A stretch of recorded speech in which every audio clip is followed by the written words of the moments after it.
Langsung bikin keputusan gila. Sangat gak ngangka Erick Thohir akan begini usai laga Timnas Indonesia vs Kuwait di kualifikasi Piala Asia U17 2025. Gegerkan se-Asia, Kuwait kepergok palsukan umur pemain dalam laga kontra Timnas Indonesia U17. Mau curang malah dihajar Timnas Indonesia. Luar biasa, sangat dramatis. Hasil dan skor akhir laga Timnas Indonesia U17 vs Kuwait di kualifikasi Piala Asia U17 2025. Begini jalannya pertandingan. Pertandingan di babak pertama Timnas U17 Indonesia vs Kuwait berlangsung ketat. Timnas Indonesia U17 permalukan tuan rumah, kuasai singgasana grup G.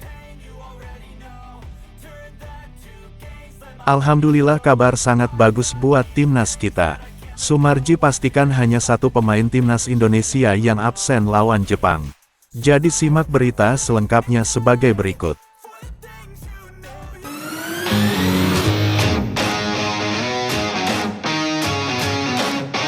Sebelum kita lanjut ke berita terlengkapnya, alangkah mulianya bagi kalian untuk tekan tombol like dan yang belum subscribe tolong subscribe channel ini. Sangat gak ngangka Erick Thohir akan begini usai laga Timnas Indonesia vs Kuwait di kualifikasi Piala Asia U17 2025. Ketua Umum PSSI, Erick Thohir, memberikan pernyataan penuh kebanggaan seusai pertandingan. Erick Thohir bangga dengan performa Timnas Indonesia U17 usai tundukkan Kuwait di kualifikasi Piala Asia U17 2025.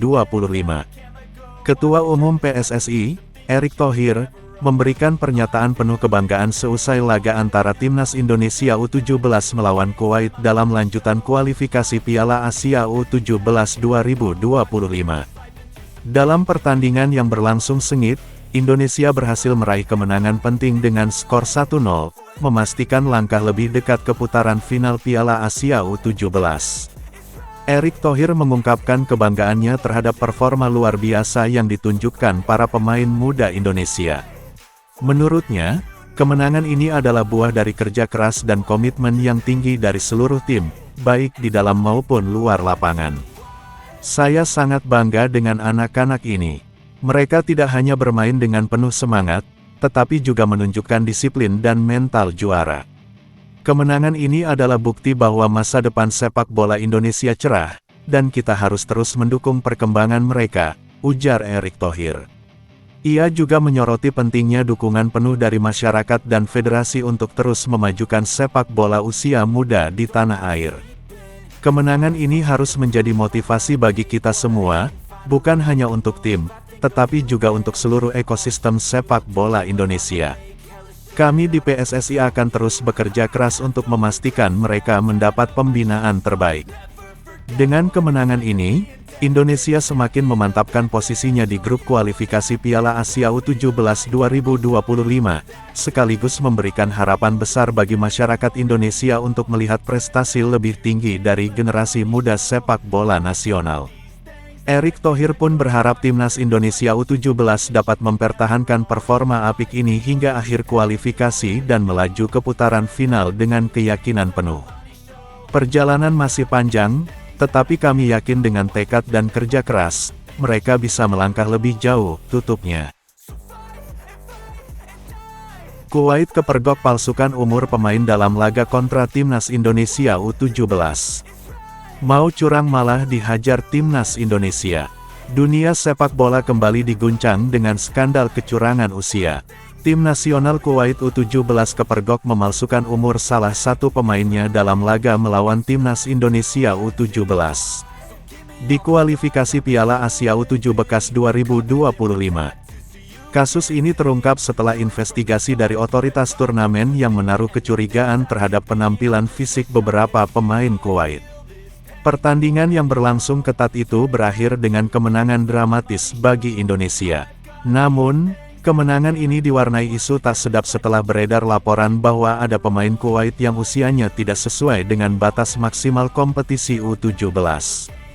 Pihak penyelenggara kemudian melakukan pengecekan mendalam terhadap data pemain tersebut dan menemukan bahwa usia sebenarnya melebihi batas yang diizinkan. Aksi ini menuai kecaman dari berbagai pihak, termasuk Federasi Sepak Bola Internasional. Pihak AFC Asian Football Confederation menyatakan akan mengambil tindakan tegas terhadap Kuwait, dan investigasi lebih lanjut sedang berlangsung untuk memastikan seberapa jauh praktik ini dilakukan oleh tim Kuwait.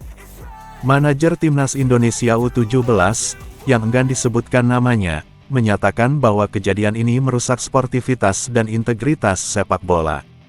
Kami berjuang keras di lapangan dan berharap semua tim bermain sesuai aturan. Jika ada yang berbuat curang, itu mencederai seluruh kompetisi.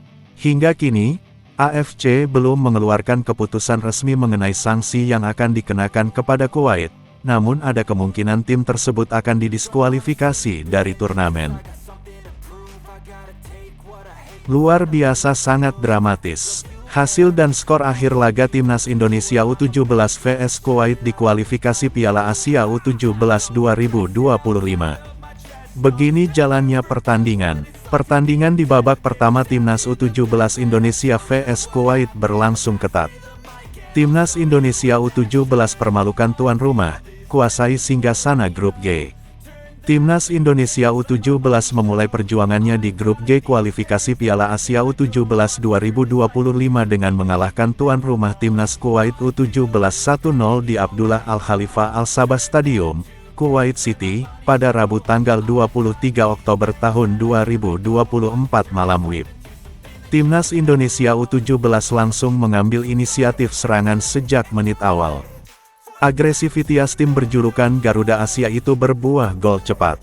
Timnas Indonesia U17 berhasil membobol gawang Kuwait U17 pada menit ke-8 melalui Mayu Beker yang menerima umpan sepak pojok dari Sahabi Goli. Meski sudah unggul, Timnas Indonesia U17 tetap mempertahankan tempo pertandingan. Garuda Asia mencoba untuk mencari gol kedua. Namun, Timnas Indonesia U17 nyaris saja kebobolan. Untung saja, kiper Garuda Asia, Dava Al-Ghasemi, bisa menepis tendangan jarak dekat dari pemain Kuwait U17 pada menit ke-37. Pada menit ke-42, Timnas Indonesia U17 mempunyai peluang untuk menggandakan kedudukan. Namun, sepakan Evandra Florasta masih membentur pemain Kuwait U17. Memasuki paruh kedua, gantian Kuwait U17 yang menguasai permainan.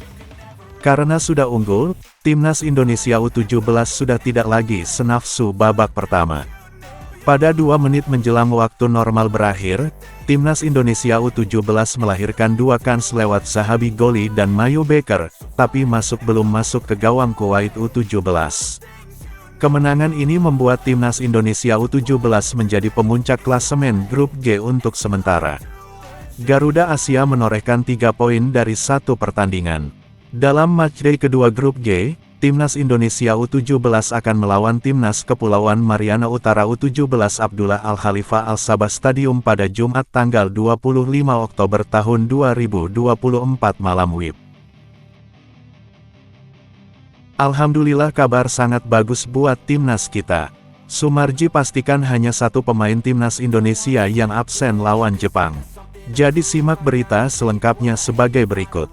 Timnas Indonesia akan menghadapi Jepang pada laga kelima grup C putaran ketiga kualifikasi Piala Dunia 2026 zona Asia di Stadion Utama Gelora Bung Karno SUGBK, Senayan, Jakarta Pusat, Jumat tanggal 15 November tahun 2024. Dalam laga itu, Ketua Badan Tim Nasional BTN, Sumarji, mengatakan bahwa hanya 1 pemain Timnas Indonesia yang absen melawan Jepang. Kata Sumarji, pemain tersebut adalah Ivar Jenner. Ivar Jenner harus menjalani hukuman akumulasi kartu kuning sehingga absen melawan Jepang. Sebelumnya, Ivar Jenner mendapatkan kartu kuning saat melawan Bahrain dan China. 2 kartu kuning berturut-turut yang didapatkan Ivar Jenner membuatnya harus absen membela Timnas Indonesia di laga nanti. Sempat ada kabar bahwa bek Timnas Indonesia, JIZ, tidak bisa bermain melawan Jepang karena akumulasi kartu kuning. Namun, Sumarji memastikan bahwa JIZ bisa bermain. Sebab, JIZ baru mendapatkan kartu kuning kedua saat melawan China. Adapun kartu kuning pertama didapatkan bek Venezia itu saat timnas Indonesia melawan Vietnam di putaran kedua. Kalau pemain yang absen lawan Jepang itu hanya Ivar Jenner saja. Untuk pemain lainnya bisa bermain, kata Sumarji. Lebih lanjut Sumarji menambahkan, pelatih timnas Indonesia, Sintayong, tetap akan memanggil Ivar Jenner. Sebab, setelah melawan Jepang, timnas Indonesia akan menghadapi Arab Saudi. Laga timnas Indonesia melawan Arab Saudi merupakan pertandingan ke-6 grup C putaran ketiga kualifikasi Piala Dunia 2026 zona Asia. Duel itu digelar di SUGBK, Selasa tanggal 19 November tahun 2024. Pasti Ivar Jenner akan tetap dipanggil karena kita ada 2 pertandingan. Setelah melawan Jepang, kita akan bertemu Arab Saudi, kata Sumarji. Sumarji berharap para pemain timnas Indonesia bisa mempunyai kondisi fisik yang siap untuk menghadapi 2 pertandingan tersebut. Apalagi 2 laga itu sangat berat untuk timnas Indonesia. Semoga para pemain bisa sesuai dengan komitmen di awal untuk siap menghadapi 2 laga nanti.